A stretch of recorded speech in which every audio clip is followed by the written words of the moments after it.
हमारे कल्चर में, Indian culture में और हिंदुइज्म में ऐसा मतलब बोलते हैं कि ओल्डर जनरेशन जो होती है वो इस चीज को सपोर्ट नहीं करती कि इंटरकास्ट मैरिज हो या लव मैरिजेस हो, ये सब चीजों को सपोर्ट नहीं करते। तो सर ये सही है कि गलत है?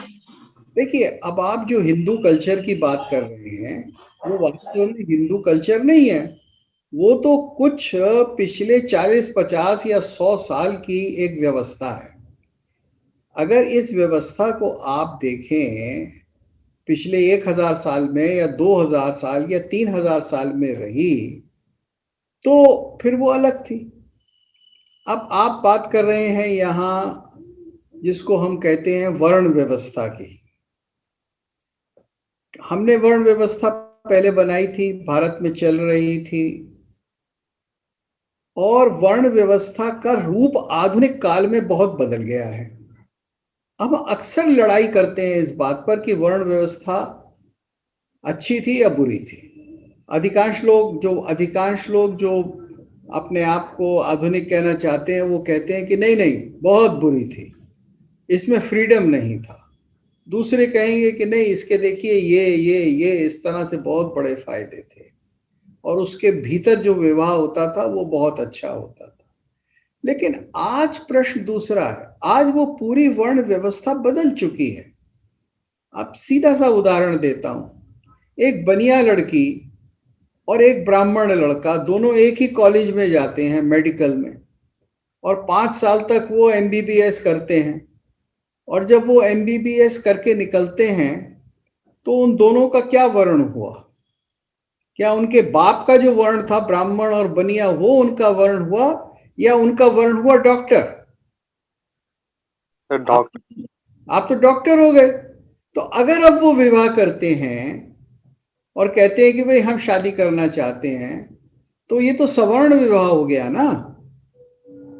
माँ बाप जो पुराने हिसाब से सोच रहे हैं जन्म के समय के, तो वो कहेंगे नहीं नहीं, तू तो बनिया लड़की है, मैं तो बनिया हूं, मेरी बेटी है तू।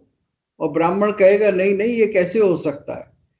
तो दोनों नहीं समझ रहे हैं इस बात को कि जो वर्ण व्यवस्था थी, उस वर्ण व्यवस्था का जो आधार था, वो उनको क्या काम करना है, क्या प्रोफेशन करना है, किस आजीविका में जाना है, वो था। वर्ण व्यवस्था ये कहती थी कि एक से ही आजीविका के लोग आपस में शादियां करें, क्योंकि उसके बहुत लाभ होते हैं। 12-13 साल की उम्र तक लड़की अगर एक परिवार में पली है, तो उस परिवार की सारी चीजों को वो जानती है, तो दूसरे परिवार में वैसे ही जाएगी तो आसानी से एडजस्ट हो जाएगी।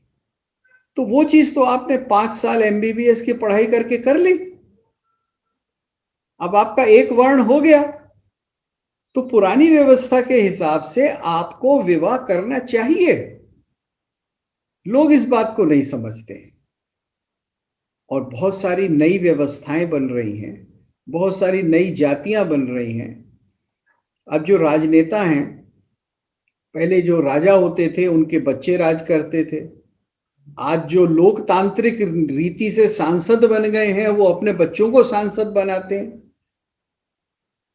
और आपस में आप लड़ रहे हैं कि हमको तो वर्ण व्यवस्था खत्म करनी चाहिए, जबकि आप वर्ण व्यवस्था के अनुसार ही अपनी औलाद को सांसद बना रहे हैं।